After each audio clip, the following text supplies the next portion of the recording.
We're here 100 miles from home today because Cory promised us he would fix us a cheeseburger. We need a new sign that says, "Will work for cheeseburgers." Cory has some really steep banks here. I do. Now you're in southern Indiana. I must say, people talk about Indiana being the flatlands, right? But this is beautiful country That's here. what I thought until we moved down here. So tell me a little bit about your property. So we've lived here for about a year. We bought it because we wanted to move out in the countryside. Previously we lived in Bloomington. And well, the house was built in 1873, so it's fairly old. And kind of what we wanted to do with the property after we moved here and learned about the history was to establish this orchard and a garden up top of the hill. Oh, okay, so there's some orchard history here, or?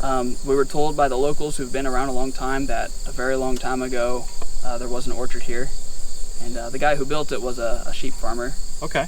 Back in the 1870s. Wow. Now, you're interested because of your steep slopes here. You're wanting to kind of evaluate this Ventrac to see if it's for you, right? Exactly. Is the orchard for your own use, or are you going to try to sell some of the fruit, or? Yeah, we plan to try to sell. We just started our farm, Brick Hill Farm, and we're going to do a market garden and finish the rest of this acre with fruit trees and try to sell. We still have a few more years before we actually get much fruit. But that was planted this year. The smaller trees were this year, and the thicker ones were last year's. And then these bigger ones were already here. One's a pear, one's an apple.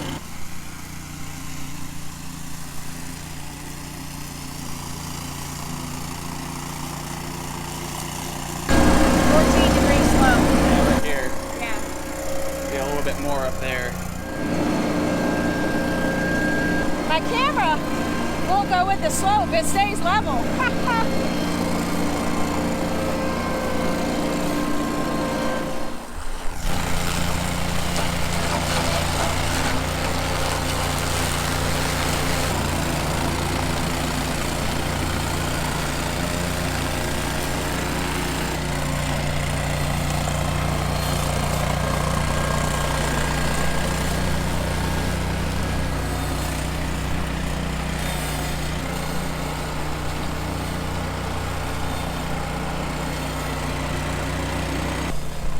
I like the way the tough cut mower will actually flex itself up. Yeah, it doesn't just pick itself off the ground. It actually contours with the ground. And it works really well with the articulating and oscillating of the tractor. Yeah. See if he doesn't slide. Yeah.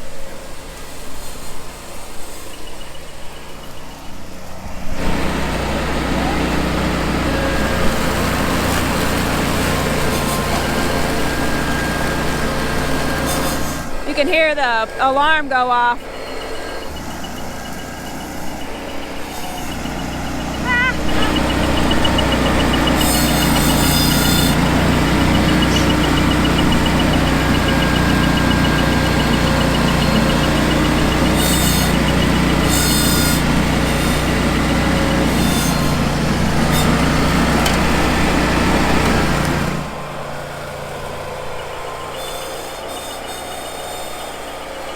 He does have his seatbelt on. Yeah. And I don't... And the ROPS. Well, and it doesn't... He said the other day when he was using it like this, it doesn't feel like it's going to roll. Yeah, it just it's slide so wide that it just slides.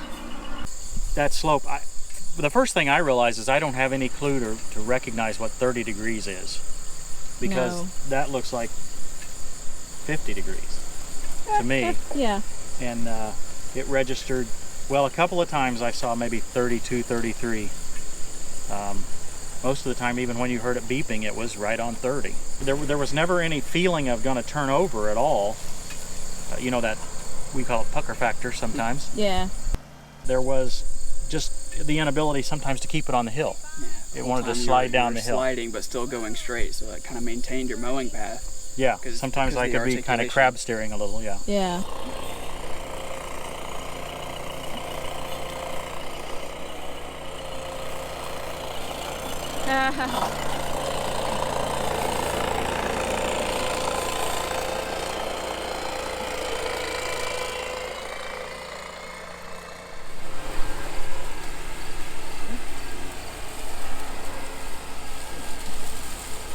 Well, Cory, you want to try this thing out?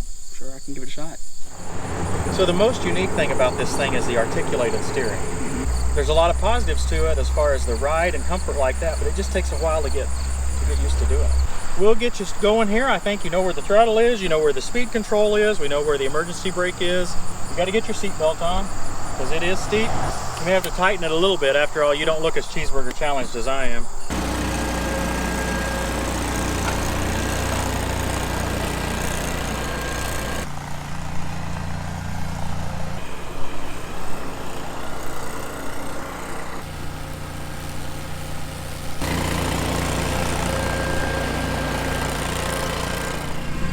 I'm just shocked at how quiet that mower is. You usually hear a large whir, and I assume it's because the blades on a typical mower have a lot of lift in them and they try to do a lot of mulching.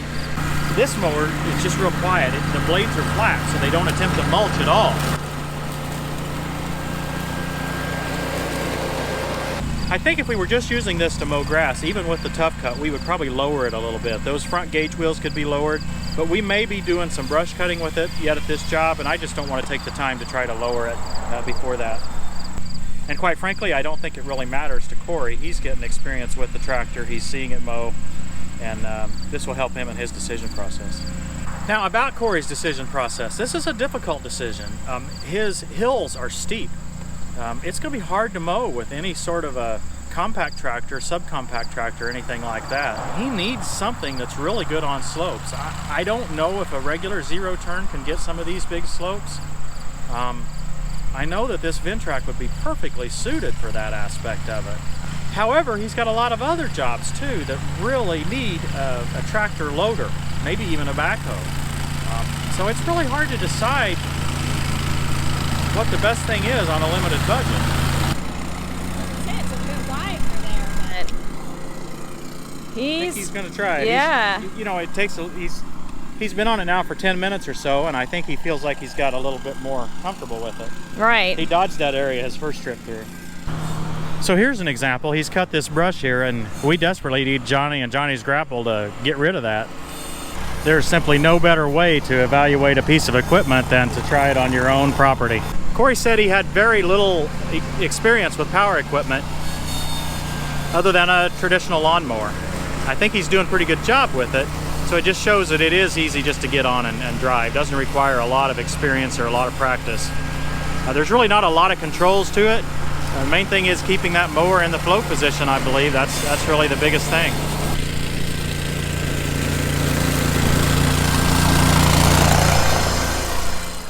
He put his trees the right distance apart. Yeah, they're actually pretty easy.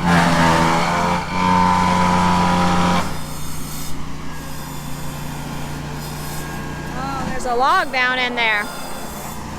A laid over log. It did, and he handled it really well. It took him just a second, but he figured out how to pick the mower up off of it.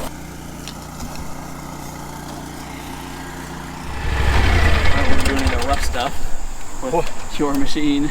What do you think, Cory? What do you think of this thing? Wow, that's it does some work. Yeah? It's pretty amazing. Comfort-wise, compared to my Craftsman, I don't even know back there's some hills that go back and forth, and the articulating it's like riding on a cloud. I think between the low pressure tires and that oscillation that's built in, it rides amazing. Yeah, my back doesn't hurt. Yeah, I mean Johnny just kind of bucks a little bit every time I go over something, and this doesn't have that. Pretty big difference. You think it's time to get in there and see if we can get some of that rougher stuff? Sure. Okay, so guys, what we're going to do is we're going to try to go out across some of this woods and see if we can get some of this brush knocked down for the winter. May try to get back here in the wintertime sometime with Johnny or Casey or something like that. I don't know. This is a long drive from our house, but we'll have to figure it out. It looks like fun projects. Plenty of work to do. It's hard for me to turn down a fun project, Christy. I know.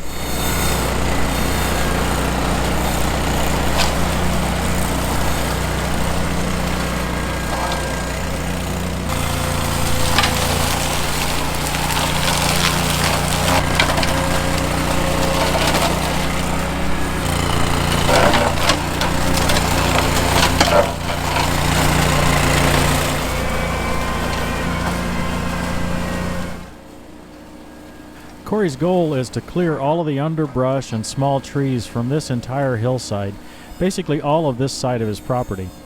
This front area you're seeing now where the tall weeds are, is where he's already worked at this last fall and early this spring. Over to the left there a little further is an area that he hasn't even been able to get started on yet. He's done all of this so far without any sort of a tractor or power equipment other than his little chainsaw. One of the challenges I faced as I tried to mow my way up through here was that he had cut some of those smaller trees, leaving stumps maybe 6 to 12 inches high. These stumps were hard to mow over or drive over, and so I really tried to watch close and drive around them. It may be hard to tell here, but this is all pretty steep. I believe I see 18 and 20 there on the 21-22 on the slope gauge right there now.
Cory had burned a significant amount of the brush that he had cut, but as you can see on the right there were still several logs that I had to go around, and so it was kind of an adventure to figure out how I could mow this.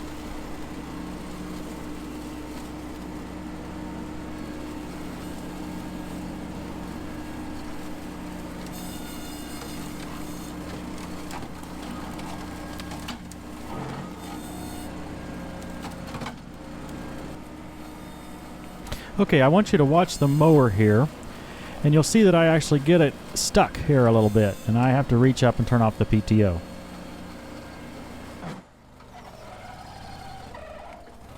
You can see the blue smoke rolling there where the belt was slipping. We'll talk some more about this a little later in the video.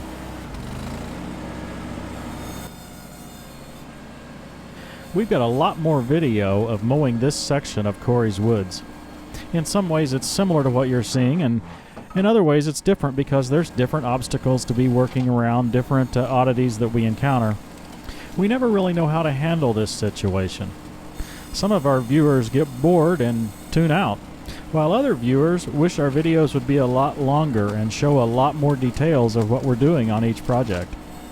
We feel that the bulk of our users want the video to keep moving, not too much of the same thing over and over. And we've long since decided that we don't want to just fast forward the footage and then put music behind it. I don't enjoy that myself. And there's lots of other channels that do that, so we're just going to be different. Now, one of the first stages of Christy's editing process is to select all of what she calls her favorite clips. She puts all those clips in the timeline, and projects like this are often 40 minutes to 60 minutes of video after that first pass. The next steps of editing are where she actually trims it down and just tries to keep the very most interesting clips. Then we come along and add the voiceovers like I'm doing now, and often trim the video even further. Our objective is to trim everything except for the very best. We're thinking of maybe making that early edit with just the favorite clips, which might be double or even triple the size of the final video, available via this new feature called channel memberships. This would allow us to publish these videos, but not totally publicly. They would still only be available to channel members. Our presumption would be that the channel members would see value in the extra long video and actually put up with or even enjoy some of the imperfections and additional footage that they might see. These channel memberships are priced at $6 a month, and we don't have any control over that. YouTube sets the price. I've put a card in the top right corner with a poll asking for your opinion. I'd also like you to leave a comment. Would you sign up for this? I mean, I could mow that size tree. The problem is, down near the bottom, a lot of them have 3, 4, 5-inch stumps that I can't mow. Oh, okay. So that's what's going on. It might be interesting for us to look at the belt. A lot of you have seen another video on YouTube where a fellow was using this tough cut and burned up this belt. Well, folks, we've been in some pretty tough situations today, and there's been a couple of times where the mower has got stuck and the belt has started slipping. You just have to reach quickly for that PTO and turn it off. And if you turn it off, you're not going to do any long-term damage to the belt. So you'll probably see several places in the video where it did just that. It would get stuck on a big stump or something like that, and you would actually see just a little bit of blue smoke come out of it. And I certainly could smell it after a second. But you turn that PTO off real quick and you're not going to have any issue at all. The belt looks just like new to me. I don't see any damage at all to the belt. Either one of them. There's two belts. There's one that comes down from the engine, and then it drives the one that connects to the mower itself, and I just don't see any damage at all. They both look great. So, you know, you have to work to take care of any belt on any machine, and it's not hard to do. Just stop it when it starts to slip. Cory, I had envisioned that when I first saw this, that we would just run right up through there and knock all that out. I mean, I really thought we could. A lot of those stumps are about 1 foot high, so therefore it's hard for me to mow over those new sprouts that have come up out of there. So they don't really look very big because of the way those stumps are. It's pretty tough. I'll get a little more of this here, I'll get a little more of the uphill, and then we'll go check out your other row, your other, you call them thorns. I think my dad would have called them multifloral rose bushes. They aren't a flowering rose bush. And his FFA class, you understand my dad's 86 years old, his high school FFA class actually planted those multifloral roses. Oh, really? They thought it was a good thing to provide some fence and some protection for the cows. And we have fought them ever since.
Well, you got a lot done. Yeah, and you know, the worst part for me, I got to having so much fun on this thing. It's past lunchtime. It's past lunchtime. Does that mean I have to wait till dinner for my cheeseburger? No. Is this what you were looking for, Cory? Yeah, you got pretty much all of the thorn bushes, or the rose, whatever you called it. Multifloral rose. Multifloral rose. Yeah, you got rid of a lot of those. Cory, what do you think of the Ventrac? I think it's awesome. It chewed everything up. It didn't skip a beat. Yeah. I mean, it's a specialty tool. You have a difficult choice to make on your property because the Ventrac is very useful for your hillsides, for your slopes, things like that. But you probably have a lot of use for a tractor, a loader, maybe even a backhoe, something like that. So it's going to be difficult if you're on a budget to choose. Everybody, check out our website. We've had a lot of questions recently about how did we get started, about what do I do for a day job, things like that. That's all listed on our website. There's a Meet the Cast or Cast Members section, I can't remember exactly how it's named, on the website, tractortimewithtim.com. Cory, thanks very much. Thank you. Very big help. And we'll see you next time on Tractor Time with Tim.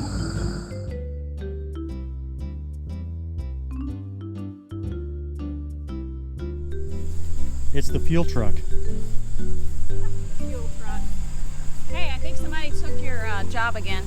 Yeah, it always happens, doesn't it? It does, especially when you have cool toys.